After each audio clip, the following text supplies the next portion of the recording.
welcome to the first episode of Know Who You're Dealing With. Today I've got Pierre Schroeder with me. Well, very welcome, Pierre. Thank you. Nice to have you on the couch. Thank you so much. Pierre actually started as an individual broker on his own, and then he moved on to now having a brokerage right in the heart of Fielding. We're servicing a lot of customers all the way through, as you can see the banner, from mortgages, advice, and all the way through to the more important things. And he's even got a brokerage down in Christchurch, is that correct? Yeah, we've got a client base in Christchurch that we deal with. We're basically spread nationally now, because we live in our message having to go nationally, which is the most important thing. Great. And he's got about 9 brokers and employees working for him now. So he's built up quite a business in Fielding, and very nice offices as well. We'll put up another video to show you the office as well that he's operating from. Now, the whole idea of know who you're dealing with is exactly that, so that you know the professional you're dealing with. So today I'm going to ask Pierre 5 questions, and those 5 questions are going to be basically that you can understand who he is, what he is, and how he operates to make an informed decision whether you want to actually deal with Pierre or not. So Pierre, ready for the 5 questions? Yeah, I just want to say it's Casual Friday. Right? I won't dress like this if I come and see you. Just want to say, in our office, Fridays are casual. I like the branding, it sort of stands out as well, so right, thanks. And the way the world's moving is everyone's casual now, so that's great. There we go. Right, yeah, ready. Let's okay, do it. So first question, why did you choose to become a financial advisor, and why the insurance industry? Well, to be honest, I sort of fell in the insurance industry. I think like most people, I didn't choose the insurance industry. Most people will say they're mad to choose the insurance industry. But I think what happened for me is initially I didn't see much benefit out of it. But once I started building my own business and having claims, and seeing the difference that claims made to people's lives or money made to people's lives, that's when I really started understanding the importance of what we do. And yeah, that's basically, now I'm fully committed to the industry because I believe what we do is quite important. It's funny how that you don't really see the benefit of insurance until you have a client that claims. Yeah. And once you put in the claim, as from a customer's point of view, you actually see what the insurance is there for. Well, exactly. If you look at it, last year, the private insurance industry contributed just over $2 billion back into the economy. So most people don't know about it, but the general perception is that insurance doesn't pay. Yet we know that insurance only doesn't pay for 2 reasons, and that's if it doesn't meet policy wording or you haven't disclosed something when you filled in your application. But that is our job, to make sure that a client understands all of that. It's not a client's job. We've got plumbers out there and electricians and mathematicians and all kinds of different industries. I won't be able to do any of their jobs. So why do we expect clients to make a decision about an industry they actually don't experience every day?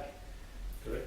Yeah. And that's why they're a financial advisor, and more emphasis on the advice that you give. Absolutely. It's the most important thing you can have. Great. Excellent. I like that. It's a good answer. Hey, look, the second question.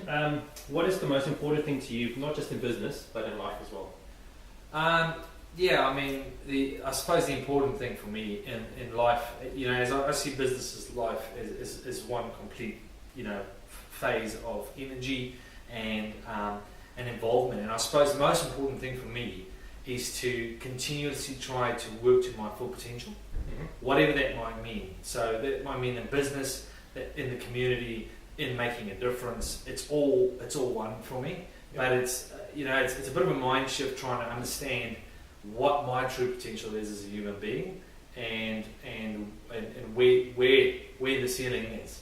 Not just in business, not making money, but making a difference. And we live in a stage in life or an era where we've got all of this technology. We've got all of companies making extreme differences, going up to space, exploring Mars, all of this type of stuff. And you sort of look at that, and you can't sort of fathom that you can just live life as we know it. Yes. We've got all of this technology that gives us a springboard to make a difference, and I think it's just about testing yourself against whether you are working to your potential every day. Great. Yeah. Good. That's I think the only thing in life really is that you wake up and you know this is the day it's been given to you, and you have to work as hard as you can to to do as much as you can in the day, and that's pretty much what you're doing. Yeah, great. That's it. Okay, third question. Quite an interesting one. Do you have a motto or a creed that you live by that sort of drives you forward and keeps you successful in the industry? Yeah, I mean, there's a few that come to mind. I'm continuously challenging myself, and as you grow, priorities change and things like that. So certain things mean more. But at the moment, to me, it is probably about success is my duty, and that is based on. And I'll wear it on my wrist, so you can see that. That's what it's all about. But it's not about just business success. It's not about monetary success. It's about being a successful human being. And that means that also working for the greater good, working for people, just being successful in general, and that means more than anything contributing back to society. Okay. Because if you look about it, Gandhi said the biggest form of violence, or the most severe form of violence, is poverty. Which we often don't think about, but poverty exists because of a variety of things, but one of the things that we control in our business that we can influence is people's financial education, and then trying to get them educated in a way that they're actually able to take control of their financial situations, which in turn will give them more control of their lives. So that's where we can make a difference. That's what we're trying to focus on. Excellent. That's quite a good philosophy to live by. What we try. Excellent. Hey, look, the fourth question. The process you follow with the customer. What is the process you follow with the customer when they come into the door? Do you have a set process, or do you travel to see customers, and is there another way that you can do interviews with customers, or do they have to see you in the office? We work for the client. So it comes at what you want is what you get. Mm-hmm. So we travel to clients. We cover a wide area. All of the brokers here. We should get discount tires. So if you get discount tire place, please let me know. We travel. We deal with a lot of rural clients, so we have to go where they are. Mm-hmm. We are there to assist you in your business in any way that we can, or in your life in any way that we can. So we actually offer face-to-face visits. We have meetings in our office if you're local. We also have an online meeting room, which appeals to a lot of clients. Yep. We're able to meet mum and dad, even if they're in two different locations. We're able to bring them together in an online meeting room. We can sign documents, and it's a lot of people have embraced it, and it's become such a sort of a relief for them, because they don't have to put the kids to bed. They don't have to make sure the house is clean, and they don't have to sit there and go, 7:30 at night. They can in the lunchtime jump on for 40 minutes with us.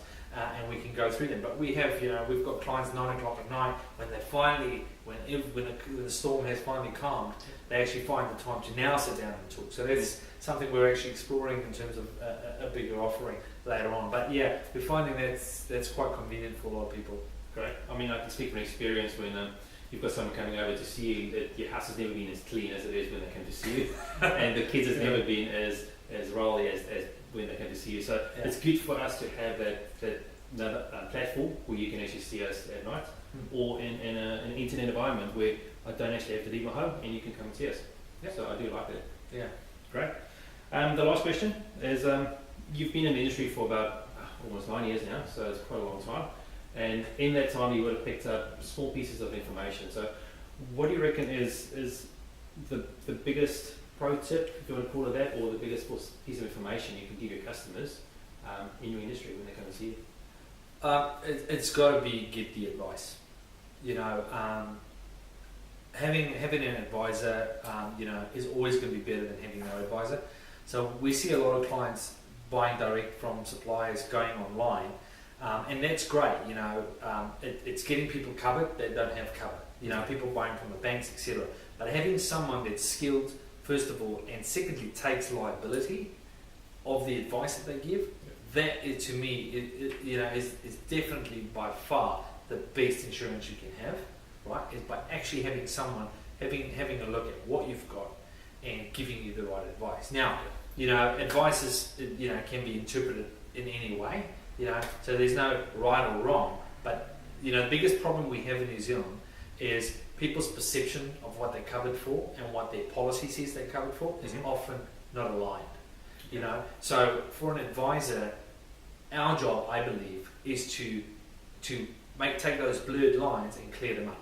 You know, because a client has certain priorities at that stage in their lives, and it might be price, it might be product, whatever it might be. It's our job to make sure that aligns correctly with their perception of the value and then with the policy wording. And as long as we clear those lines, I believe clients are happy to either pay more for a product or they want to rather take the saving and take more risk. It's all about balancing out those factors. So in my view, you know, do not buy direct.